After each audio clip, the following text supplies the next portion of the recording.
Hello, this is Julian with Coffee Reviews, and today I will be reviewing La Colombe out of Philadelphia, Pennsylvania.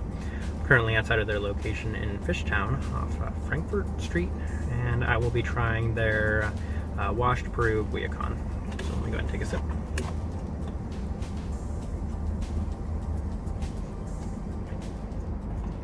Alright, I could probably talk about La Colombe for hours.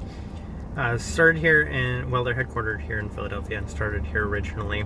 Now have over 30 locations across the country. I've been to their locations in Chicago and Los Angeles. And it's my first time at a location inside of Philadelphia where it all started. The shop itself, we have a light roast option and a dark roast option, as they call it. Peru was their single origin. I believe their dark roast was a blend. And the shop itself, decent shop. I actually liked their other shops, the ones I've been to in Chicago and in Los Angeles better, but personal preference.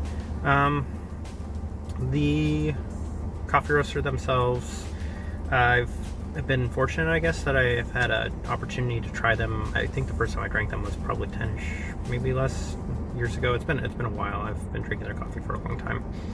And I had a cupping last year with La Marzocco in Seattle, and I got to try all their coffee offerings at the time, including their special coffees as well. And just a little further on La Colombe real quick.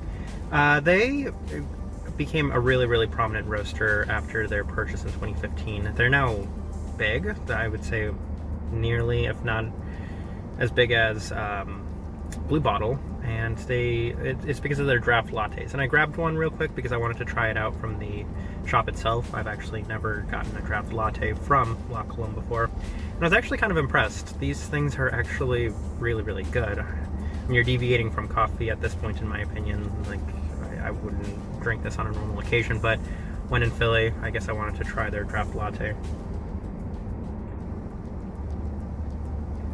It's actually quite nice. And it's hard for me to even say that. I would never drink something like that. But let me go ahead and take one more sip, and then we'll talk about this Peru.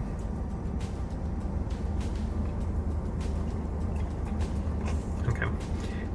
I have issues with I think what they become. Once upon a time, I loved their coffee. Maybe I was early in my coffee development. Maybe they have changed. Maybe they haven't gotten. Maybe they're not as good as they were. But for this Peru, it's definitely a pass. I get a lot of, it's very fudgy and it's tangerine, but it's also a tiny bit roasty, which is kind of surprising. I would have never associated a big third wave coffee roaster to have a little bit of roastiness like this, but I'm not really into this Peru. And while I've had good coffees from them in the past, when I did the cupping, I wasn't impressed with anything they had that day. I'll take one more sip. Yeah, I'm not a big fan of this Peru, and I think overall as a whole, it's hard for me to say anything like pass on the La Colombe. If you're visiting Philadelphia, I think it's worth going. There's such a big roaster now, and if you just are coming here to try their draft latte, which, that's what they're famous for, that's what they're known for these days. They're good. I really like it. I don't know why I like it, but it tastes decent. But that being said, there are some really good quality coffee roasters in Philadelphia, and it's hard for me to push a coffee roaster that I think they're trying to please everybody. They have the darker roast for the dark roast crowd, and then they have the third wave craft coffee that I don't think that they're doing to the best of their abilities. I'm not knocking La Colombe. Back in the day, they were insanely nice to me, and they did a great job with my coffee back in the day, but I think a lot has changed. Sometimes when a indie coffee roaster, as they call themselves, gets bigger, or as they used to be called, indie coffee roaster, once they become bigger, it's harder for them to maintain the same sort of quality that they once had. So both things, coffee is a pass for me, La Colombe is a pass for me. If you still want to go here and get something different like this draft latte, then I would.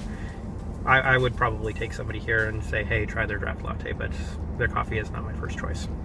So this has been a review of La Colombe. Thank you for watching.